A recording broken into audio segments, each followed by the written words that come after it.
अस्सलाम वालेकुम। Ninth class. आज हमारा चैप्टर नंबर 7 है electrochemistry.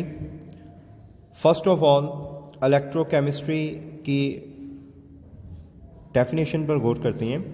Electrochemistry is the branch of chemistry. ठीक है, इलेक्ट्रोकेमिस्ट्री इलेक्ट्रॉन्स और केमिकल बिहेवियर से है, मतलब इलेक्ट्रिसिटी और केमिकल रिएक्शन से है, मतलब केमिकल रिएक्शंस के ज़रिए किस तरह से इलेक्ट्रिसिटी प्रोड्यूस होती है।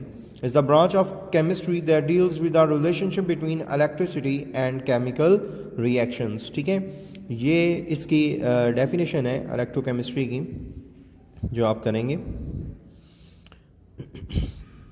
इसके बाद spontaneous and non spontaneous chemical reactions. यहाँ से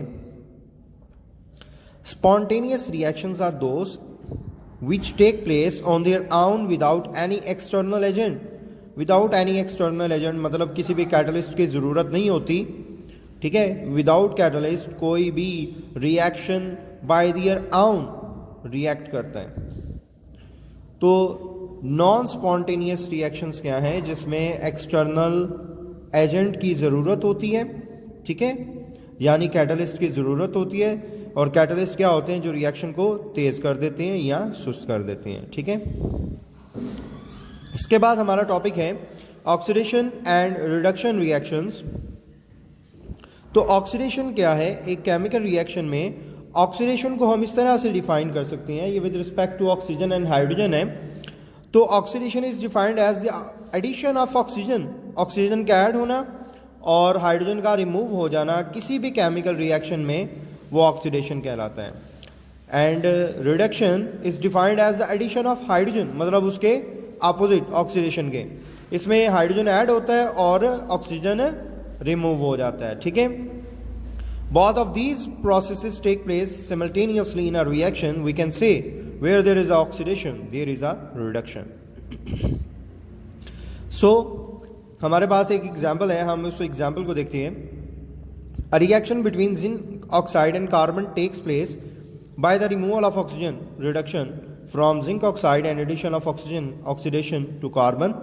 अब यहाँ पे देखें, जिंक और ऑक्सीजन है जो कि जिंक ऑक्साइड है और ये कार्बन है, इन दोनों का आपस में रिएक्शन हो रहा है। तो कार्बन ऑक्सीजन को क्या कर रहा है? हासिल कर रहा है। तो कार्बन में ऑक्सीजन ऐड हुआ तो ये प्रोसेस कहलाएगा ऑक्सीडेशन, और जिंक से ऑक्सीजन क्या हो गया? रिमूव हो गया। तो इस प्रोसेस को हम क्या कहेंगे? रिमूवल ऑफ ऑक्सीजन, इसको हम कहेंगे एडिशन, रिडक्शन।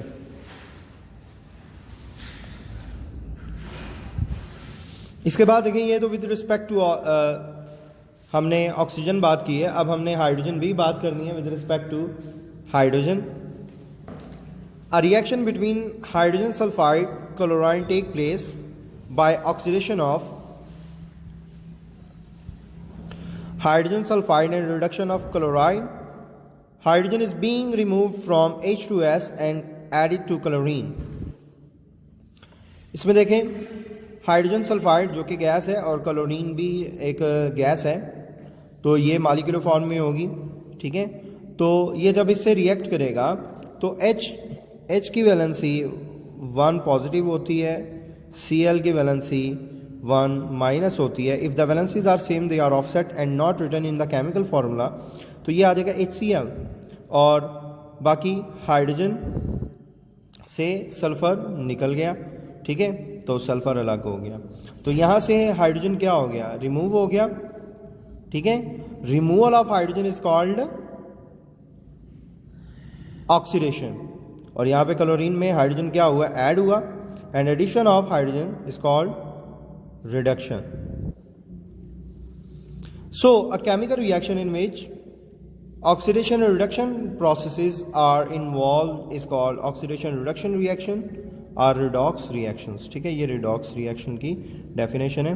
ठीक है, यहाँ तक आप इसको as a long question learn करेंगे। अल्लाह हाफिज़।